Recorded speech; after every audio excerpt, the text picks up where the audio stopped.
GB হাসপাতালে আদালতে চিকিৎসাধীন অভিযুক্তের মৃত্যুর ঘটনাকে ঘিরে এলাকায় চাঞ্চল্য।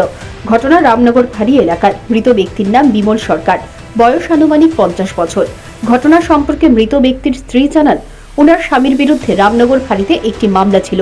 শনিবার রাত 12টা নাগাদ রামনগর ফাঁড়ির পুলিশ এসে বলেন, বিমল সরকারের বিরুদ্ধে থানায় একটি ওয়ারেন্ট রয়েছে, পরের দিন যাতে রামনগর ফাঁড়িতে এসে যোগাযোগ করেন।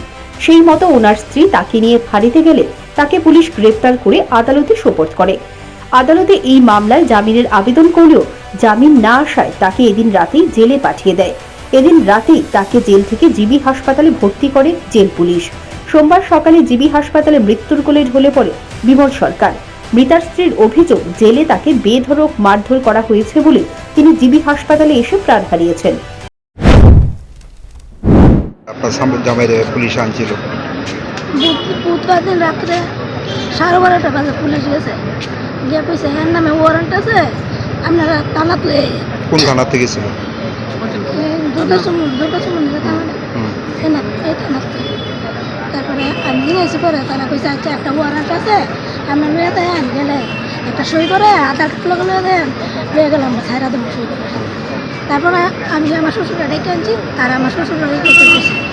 তারপরে আমি পরের দিন সকালে 10টা বাজে তাদের লয়ে আইসি থানা লয়ে আইসি। পরে তারা কেটেছে না, তাদের তো আমরা তারা তো না, তাদের পুরো তুলব, তাহলে পুরো তুলব কইছে আপনারা থানা পুরো যান। তারপরে আমরা পুরো গেছি। অনেকে আপনার জামাইরে কি মানে তারা আটক করছে? হ্যাঁ, আমি লয়ে আইসি, পরে তারা আটক করলেছে থানা।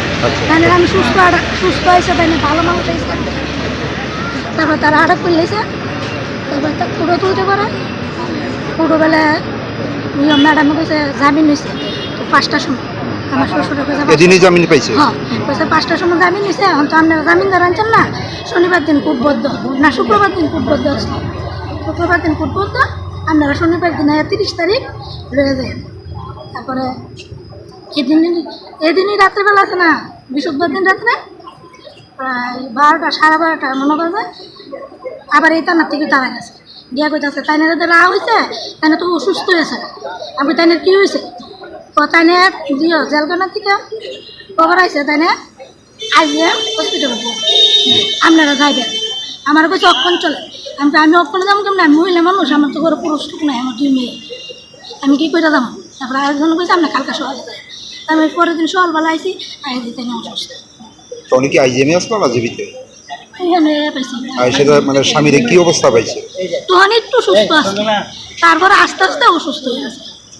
জিজ্ঞাসা করছেন নি কিভাবে অসুস্থ হয়েছে বা তারা আমাদের কিছু কইছে না। এদিকে মৃত্যুর পরেও পুলিশের একাংশ মৃতদেহ ময়না তদন্ত করা হবে না বলে জানিয়েছেন, কিন্তু বাড়ির লোকজন তাতে রাজি হয়নি।